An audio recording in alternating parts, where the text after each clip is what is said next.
Bersiap-siaplah buruh, bersiap-siaplah mahasiswa, masyarakat sipil untuk bikin benteng supaya kita bisa bikin garis. Kami ada di wilayah konstitusi dan Jokowi dan DPR ada di wilayah yang inkonstitusional. Benar-benar rezim ini adalah rezim terrakus kekuasaan.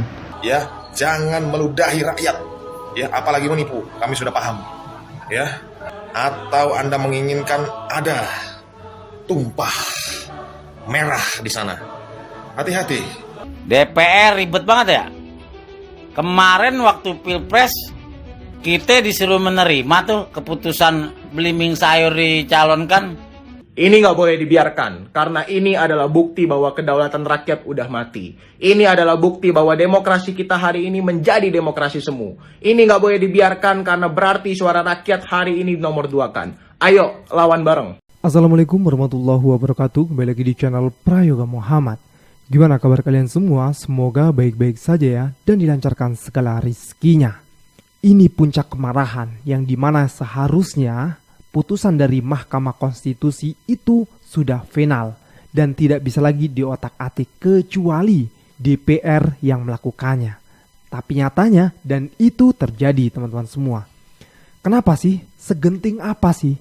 Apakah ini untuk kemaslahatan rakyat atau justru untuk kepentingan pribadi?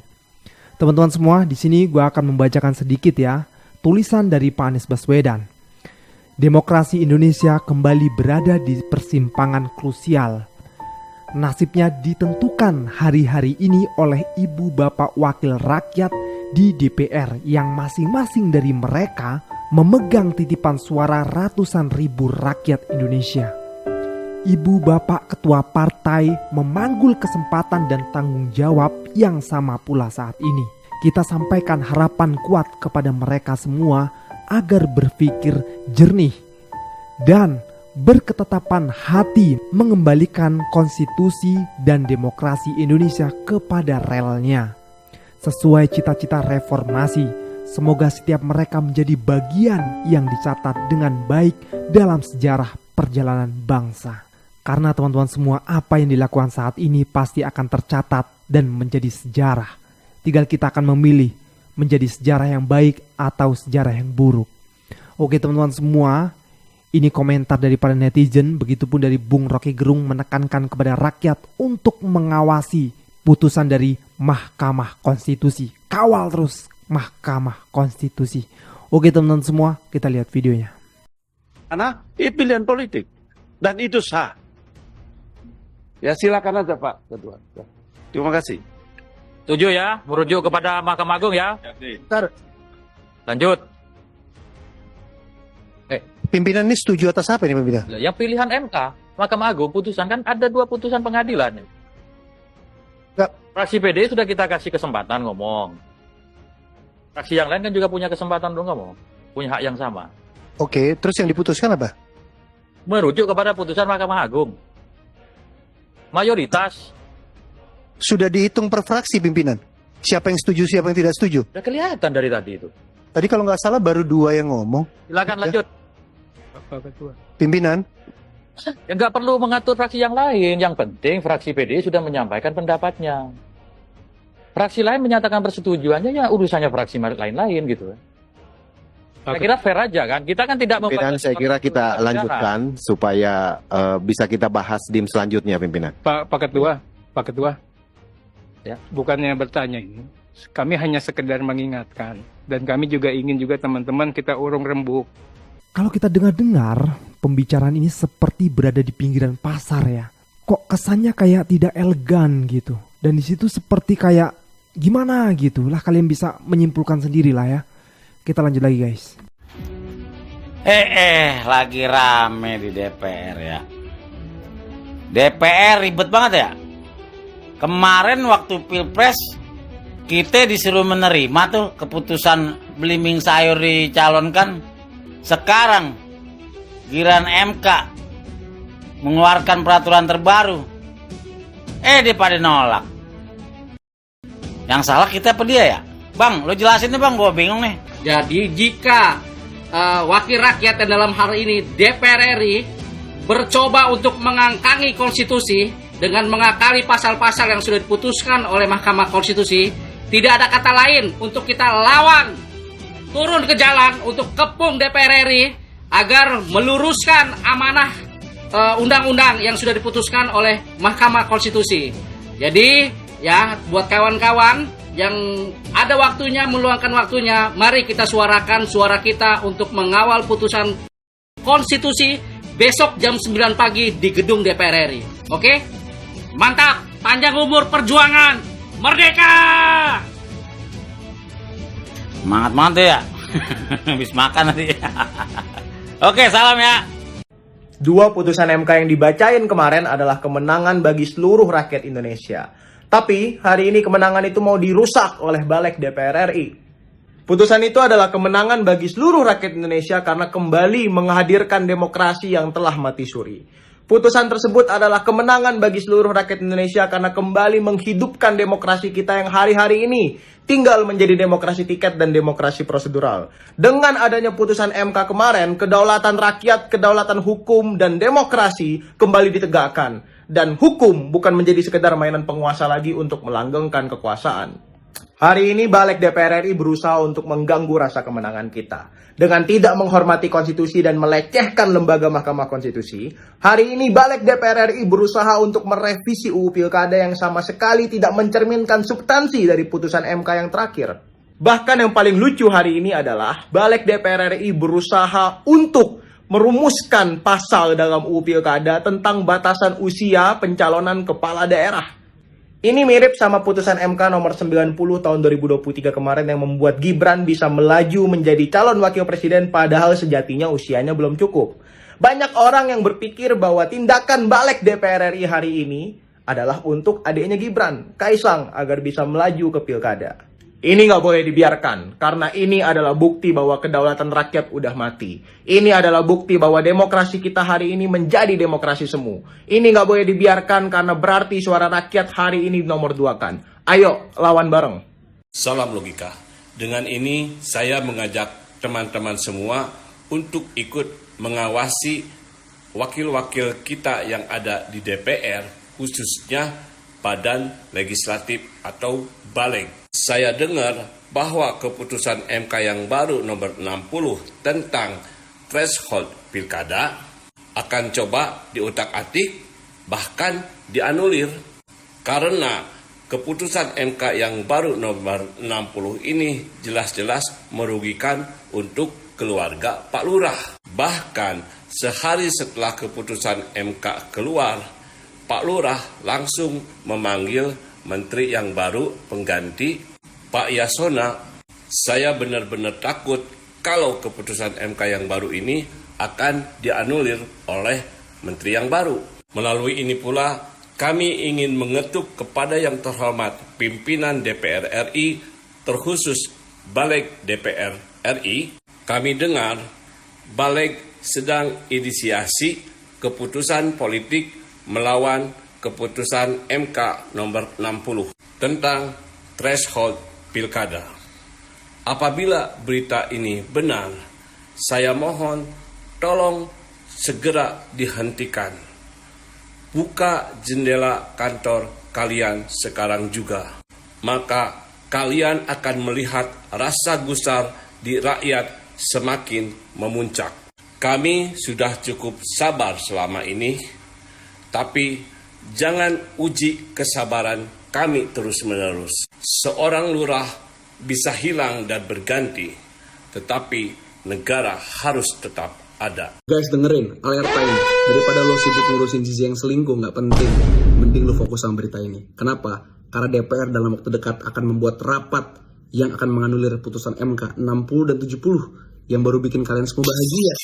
Yang putusan itu membuat Kaisang gagal maju di Pilgub dan Anies bisa maju walaupun hanya diusung oleh PDI Perjuangan. Awal putusan ini keluar, orang-orang tuh pada bahagia, pada happy, pada euforia. Gue tuh enggak.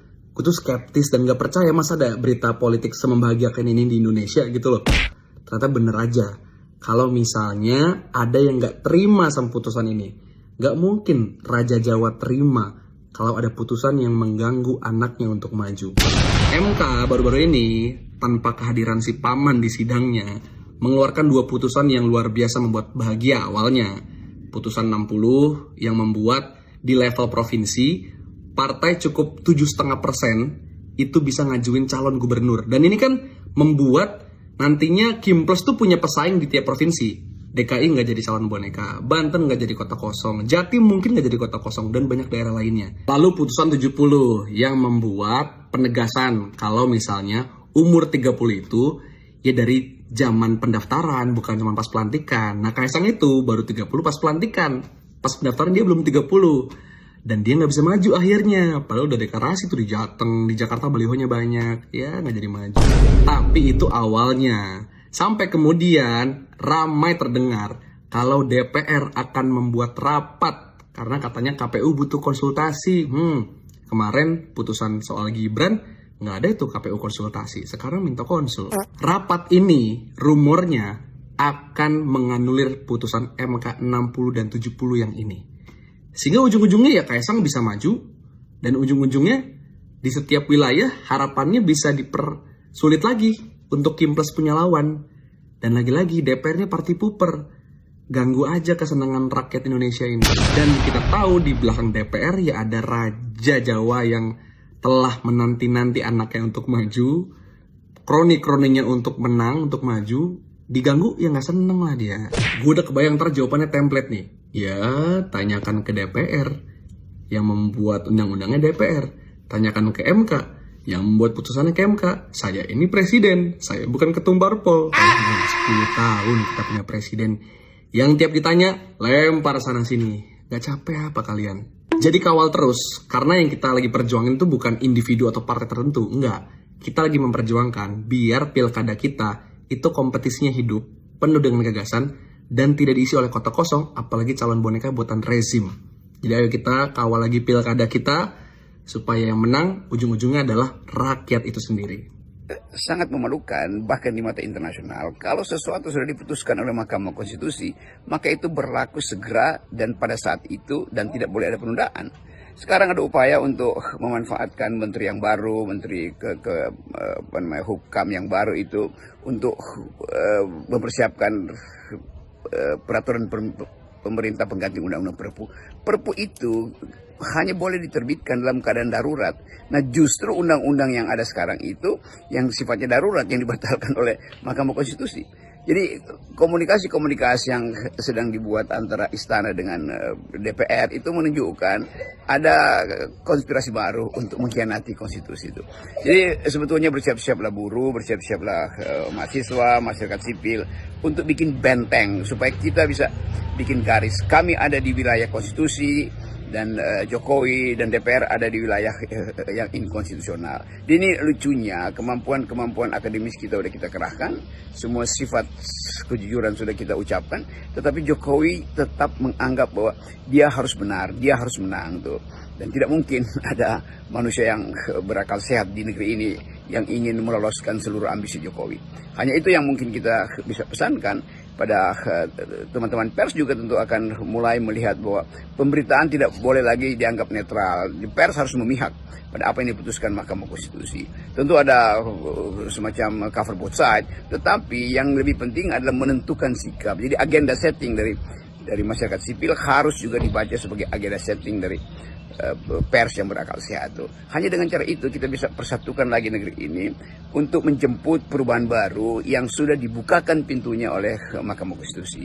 Bukan Mahkamah Konstitusi yang berkewajiban itu, tapi masyarakat sipil. Mahkamah Konstitusi kita hargai sebagai lembaga yang bau busuk, tapi kemudian menganggap bahwa bau busuk itu udah kelewatan karena terus-menerus disodorkan perintah busuk oleh kekuasaan yang disebut sebagai dirty hand itu. Jadi sebetulnya poin-poin yang sedang kita bahas di media massa hari ini adalah upaya untuk mengeratkan satu modus perjuangan baru karena kita sedang menuju pada krisis konstitusi, dan itu yang membuat kita bergairah lagi karena politik bisa ditumbuhkan dengan harapan yang lebih pasti, yaitu Jokowi tidak boleh menetap di dalam kekuasaan dia itu, dan sangat mungkin sebelum Oktober ya bisa dilengsarkan Jokowi karena terus-menerus mengkhianati konstitusi.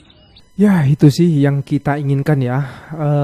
Kalau harus nunggu sampai Oktober lama banget nih. Aduh, Kapan Jokowi bisa segera lengser gitu loh, biar kekacauan ini semua bisa berakhir gitu kan.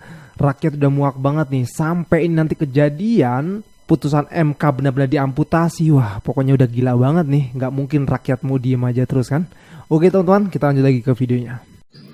Kepada para dewan dan wakil-wakil kami yang berada di Senayan sana, segera Anda ikuti, Anda laksanakan keputusan dari Mahkamah Konstitusi.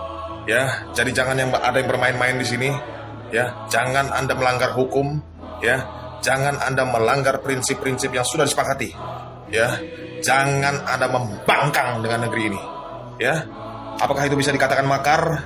Kita lihat teman-teman. Ya, apakah itu bisa dikatakan makar? Ya, jadi jangan membangkang. Ya, jangan mengelabui. Ya, jangan meludahi rakyat. Ya, apalagi menipu. Kami sudah paham. Ya. Atau Anda sudah tidak peduli dengan rakyat, ya, atau Anda menginginkan ada tumpah merah di sana. Hati-hati, ya. Segera Mahkamah Konstitusi, ya. Jangan memancing kemarahan orang dan jangan sampai orang-orang di sana, ya, akan mengambil kedaulatannya, ya, akan menunjukkan, ya, kekuatan rakyat. Segera Mahkamah Konstitusi, ya, segera para dewan, segera laksanakan, ikuti dan taati perintah keputusan dari Mahkamah Konstitusi. Merdeka!